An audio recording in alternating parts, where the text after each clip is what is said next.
Você chega no supermercado e vai enchendo o seu carrinho com um montão de coisas. Frutas, geleia, farinha de milho, biscoito, café, temperos e, é claro, o seu favorito, uma barra de chocolate. Depois de pagar tudo, você chega em casa e abre aquele chocolate delicioso, dá uma mordida e ele derrete na sua boca e você se sente abraçado com aquele gosto maravilhoso.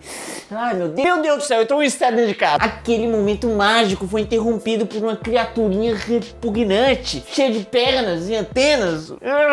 Mas nada que uma boa chinelada não resolva. E assim você consegue voltar a se deliciar tranquilamente com seu chocolate. Porém, mal sabia você que naquele momento, junto com a sua barra industrializada e bem embalada, possuía algo a mais, além de chocolate, que não estava ali escrito na sua lista de ingredientes. Ela possuía insetos, assim como aquele que você acabou de matar de tanto nojo. E hoje vamos saber por que você, durante a vida inteira, veio comendo insetos sem saber e por que também você deveria comer mais deles de propósito. Vamos nessa!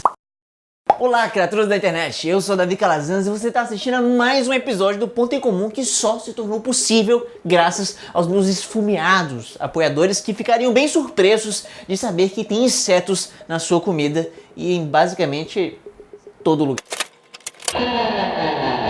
Insetos são quase que onipresentes, eles podem ser encontrados em todos os continentes, até mesmo na Antártica. Essa terra gelada é lar da espécie Bélgica antártica, um parente próximo de moscas e mosquitos. Ele é simplesmente o único inseto nativo que conhecemos do continente inteiro e é capaz de suportar temperaturas extremamente baixas, como -15. Tem épocas do ano que ele congela, descongela e depois disso tudo apenas volta a fazer as suas atividades normais do dia a dia. Tá bem adaptado esse menino. E também podemos encontrar insetos em lugares que são o extremo oposto, como é o caso do deserto do Saara, que é onde vive a espécie Ocimermix barbiger, uma formiga capaz de aguentar até 70 graus na superfície arenosa do deserto. Porém, nem só de extremos vivem os insetos. Onde eles realmente prosperam são os lugares com climas mais amenos, como florestas tropicais. Atualmente temos catalogadas mais de 900 mil espécies de insetos, o que já representa mais da metade de toda a biodiversidade conhecida no mundo inteiro. Porém, nós ainda não sabemos a ordem de grandeza de quantas espécies desconhecidas existem por aí. Em estimativas mais conservadoras, imagina-se que esse número, só para insetos vivendo nesse exato momento em florestas tropicais, pode chegar até 30 milhões de espécies desconhecidas. Isso é coisa pra caramba. Porém, o que ainda é mais coisa é a quantidade de indivíduos de insetos que existem por aí, andando, nadando e voando, que é algo em torno estimado de uns 10 quintilhões deles. Que foi exatamente o que a minoria de vocês acabou acertando lá no Insta. Inclusive, aproveita e me segue lá no Insta para não perder as próximas enquetes. Vai lá. Bom, tá certo. Esse é um número tão grande que é até difícil de entender. Mas o que é fácil de compreender é como insetos são abundantes. Normalmente, em uma plantação de 1 hectare, ou seja, um quadrado de terra de 100 metros por 100 metros, pode ser encontrado vivendo enterrado somente na parte mais superficial do solo cerca de centenas de milhões de insetos. Bom, isso quer dizer que eles são um integrante inseparável da natureza, incluindo a nossa comida. Aí, Maurício, tu tem um negocinho no teu dente aí, viu? Acho que é um pedaço de besouro. Imagina como seria difícil para um trabalhador na agricultura tirar da sua colheita todos os insetos, 100% deles sem deixar nenhum. Assim, talvez seja até possível, mas isso certamente iria deixar o processo muito mais caro e ninguém quer pagar, sei lá, 30 reais por algumas gramas de arroz, né? A não ser que ele seja fitness integral gourmet do Himalaia. Aí vale a pena. Agora, o que beira o impossível mesmo é deixar não só sem indivíduos, mas também sem nenhum fragmento do corpo de insetos. Por essas e outras que geralmente cada país possui um limite tolerável de fragmentos de insetos em cada tipo de alimento. Sim, é isso mesmo, você come pedaços de insetos todos os dias e ninguém parece nem sequer se importar com isso. E para ser mais específico, aqui no Brasil, a Agência Nacional de Vigilância Sanitária, a Anvisa, tolera que a cada 100 gramas de produtos achocolatados, por exemplo, exista lá no meio até 10 fragmentos de insetos junto. Agora já biscoitos, produtos de panificação e confeitaria são 100 fragmentos. E a farinha de trigo, 150 fragmentos. Mas já o chá de menta ou hortelã pode chegar até 1.200 fragmentos. É, que nos nossos ouvidos isso pode até parecer muito, mas eu acho que na verdade a gente devia era comer mais insetos. E de propósito, porque isso tem até as suas vantagens.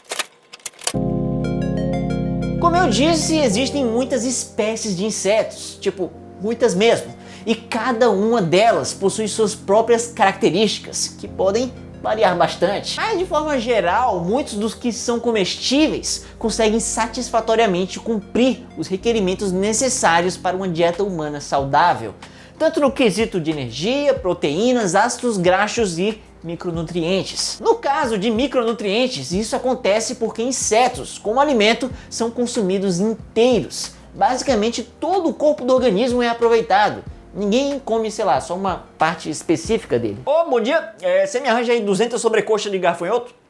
Do capricho? E quando a gente fala de proteínas, aí que a coisa fica interessante. Dentre as várias opções que esses bichos nos oferecem, algumas delas chegam até ter 77% do seu peso seco somente de proteínas. E outras já preparadas para consumo podem ter até quase metade do seu peso constituído de nada além de proteínas. Como é o caso de chapulines, um gafanhoto que faz parte de pratos típicos mexicanos. Eles possuem de 35 a 48% mais ou menos do seu peso só de proteínas, o que é bem mais do que os 19 a 26% de um bife bovino. Não, e aliás, se a gente parar para comparar o consumo de insetos com o de outras fontes de proteína animal, aí nós podemos perceber que os benefícios não são apenas da saúde, mas também para o planeta inteiro. 1 quilo de carne de vaca requer mais ou menos 22 mil litros de água para ser produzido. Já 1 quilo de porco, 3.500 litros são suficientes. E um frango precisa de 2.300 litros. E por fim, 1 quilo de inseto requer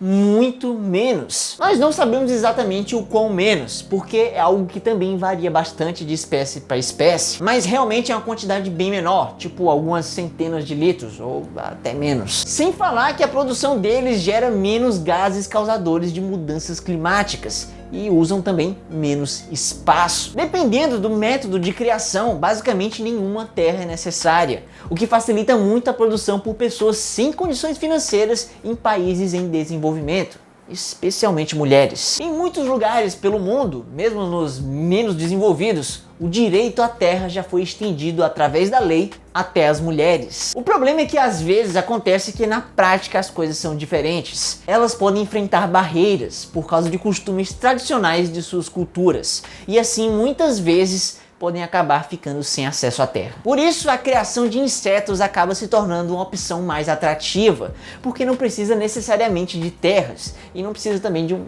alto investimento. Ou seja, você consumindo insetos pode fazer com que mais pessoas consigam sair da pobreza, ajuda o meio ambiente e ainda faz bem para a saúde. Porém, apesar de todas essas vantagens, nós não comemos esses bichos e nem vemos pessoas debatendo sobre isso.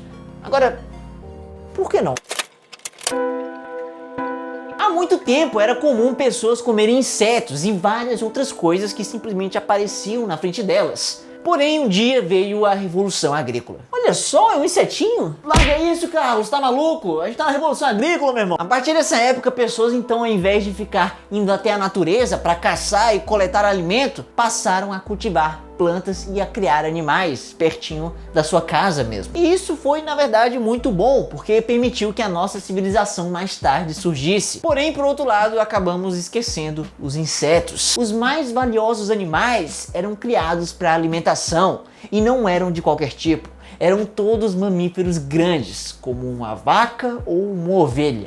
E eles eram bem versáteis, porque além de produzir comida com um alto teor de proteína, eles produziam calor nas noites frias, produziam leite, produtos derivados, couro, lã, tração para arar a terra e até servir como meio de transporte. E bom, já os insetos não tinham tanto a oferecer, eles passaram a ser vistos mais como um problema, uma praga que poderia aparecer do nada e destruir a plantação.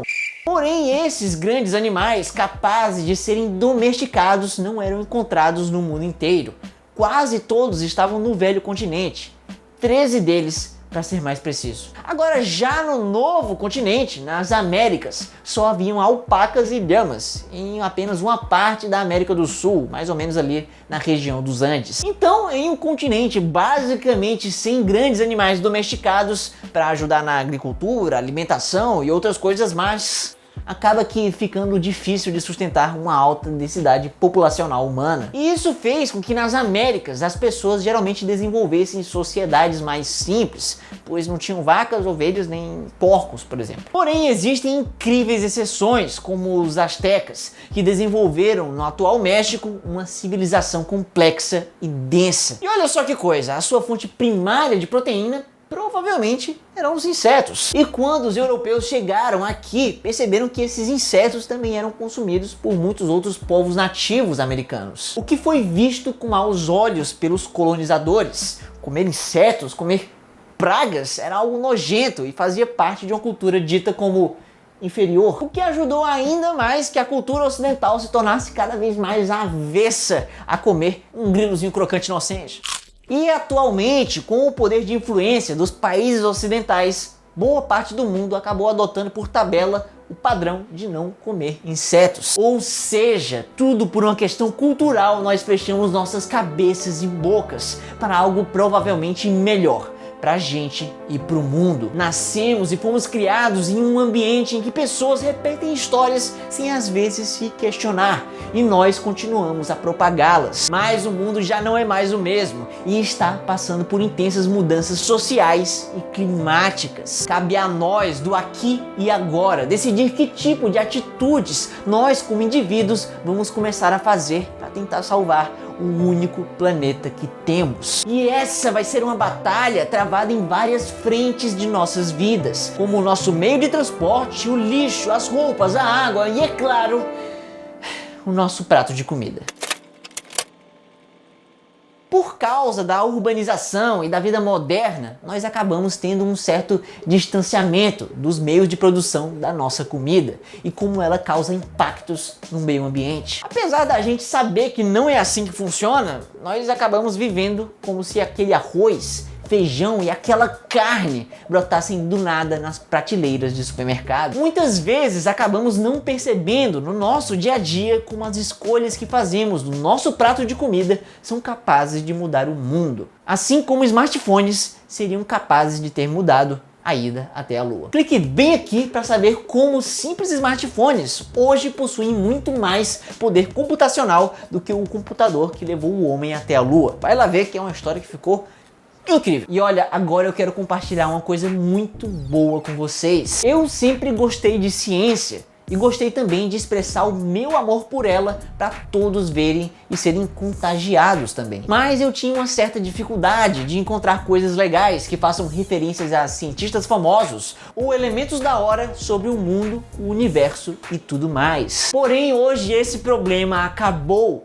para mim e para você, porque temos hoje aqui no Brasil o privilégio de ter uma loja dedicada exclusivamente a produtos com temática científica. Ela se chama Doppel Store e possui camisetas incríveis como essa aqui da NASA, do Jurassic Park, essa com a árvore evolutiva da origem das aves e tem também até essa aqui do Pi, mostrando várias casas decimais dele. Pois é, a galera foi longe. Não, e caramba, tem até uma da Marie Curie, famosa por ter descoberto os elementos químicos, rádio e polônio, e além, é claro, também de ter elaborado a teoria da radioatividade. Ah, e olha só, essa camiseta bem aqui brilha no escuro. Cara, sério, isso é genial, em todos os sentidos.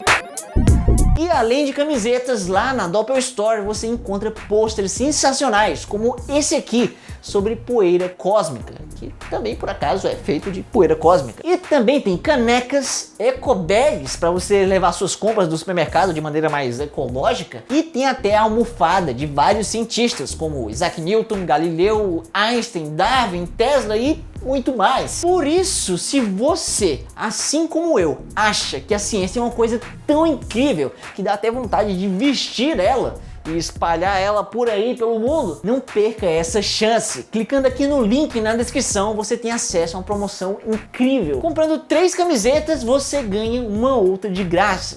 E se comprar 4, você ganha mais 2. Sim, é isso mesmo. São 6 camisetas pelo preço de 4. Por isso, não perca essa oportunidade de mostrar ao mundo que você valoriza a ciência. Vai lá. Agora, se você quer saber por que eu quebraria o meu vegetarianismo para comer insetos, basta você escutar o nosso podcast exclusivo para apoiadores do canal, como o Rafael, que tá aí mostrando como o seu cachorro tem um pelinho sedoso. Que maravilha! E Rafael, muito obrigado por acreditar no ponto em comum e na sua mensagem. Sério, muito obrigado. E se assim como ele, você quer também aparecer aqui no fim do vídeo, ter acesso ao nosso grupo e podcast exclusivo, basta você clicar bem aqui e se tornar também um apoiador do maior canal de divulgação científica do Nordeste. E é isso aí, minha gente. Até a próxima segunda. Tchau!